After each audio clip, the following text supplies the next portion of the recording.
dear friend in manufacturing technology subject. Today I am going to discuss about the types of molding sand. So types of sand based on the clay content is as follows.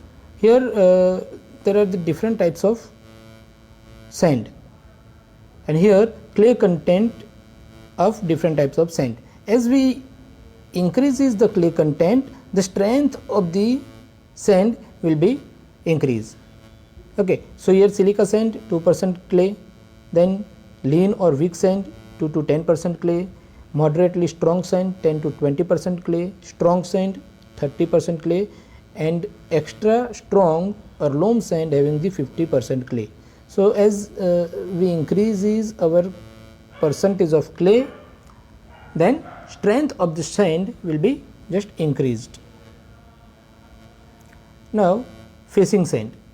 This sand is used directly next to the surface of pattern and comes into contact with the molten metal. So this is our mold. So once we place our pattern, okay, then we just filled the sand on the face of pattern or near to the pattern around 25 to 50 mm thickness. This sand is known as facing sand, and it will directly comes into contact with the molten metal. Okay, therefore it must have the higher refractoriness and the strength and the thickness, or it has a very fine grains having the 25 to 50 mm thickness. Okay. So first layer is a facing sand layer, and which will directly comes into contact with the molten metal. So that's this refractoriness property should be a very high, as well as strength of this sand should be high.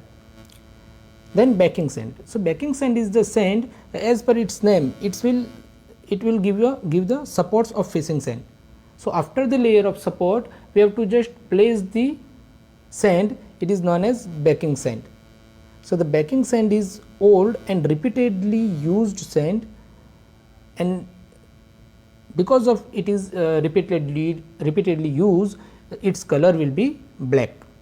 It is used back up the facing sand and fill the whole volume of box. So this is your molding box. So after the layer of facing sand, you just filled up the sand is known as backing sand. Okay, and it will support the facing sand, and it will not directly contact with the molten metal, but due to the higher temperature its color will be black, because the backing sand is repeatedly used. After using one mold or after preparation of casting, that destroyed you can just destroy the mold, and remaining sand that will be repeatedly used in the new mold or new casting, that is called repeatedly used, and that sand is called backing sand. Then parting sand, a pure silica sand employed on the face of the pattern before molding is known as parting sand.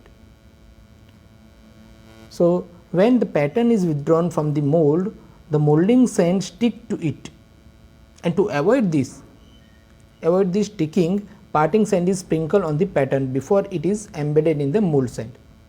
So parting sand is what? At the initial stage of making a casting, once you place the mold flask and then place the pattern, then at that time just sprinkle some sand, that is known as parting sand, and due to this parting sand your pattern will not be stick with your sand, and due to this parting sand it can be easily withdrawn from your mold. And parting sand is also sprinkled on the contact surface of cop, drag and cheek. Okay. So due to this sprinkling of parting sand, your assembly means cop, drag and cheek will be easily deseparated. So here this is your flask, this is your pattern, and then sprinkle this sand is known as parting sand. Green sand. If the moisture content is more, then it is called a green sand. So, it is the mixture of natural silica sand up to 50 to 30% clay with 8% of water. So, that is a green sand. So, mold made from this sand are known as green sand mold, and the green sand is used only for simple and rough casting products. It is used for both ferrous as well as non-ferrous metal. So, here in green sand the water content is up to 8% and clay content is 50 to 30%. Dry sand. When the moisture is removed from green sand, it is known as dry sand. Okay. So, the mold produced by the dry sand has a greater strength, rigidity and thermal stability, and this sand used for large and heavy casting. So, dry sand is what? When the moisture content is removed from the green sand. So, if you place your green sand mold in the furnace for certain time, then it will be a dried, so moisture will be removed. So, it is called the dry sand, and the mold prepared from the dry sand is called dry sand mold. Then loam sand. As we have seen in the first slide, that loam sand having the 50% clay, and it is the very harder, means the strength of loam sand is good. So, loam sand is a mixture of 50% sand and 50% clay, and water is added in sufficient amount. It is used for large and heavy mold, example turbine parts, hoppers, etc. And this sand is used for large and heavy casting.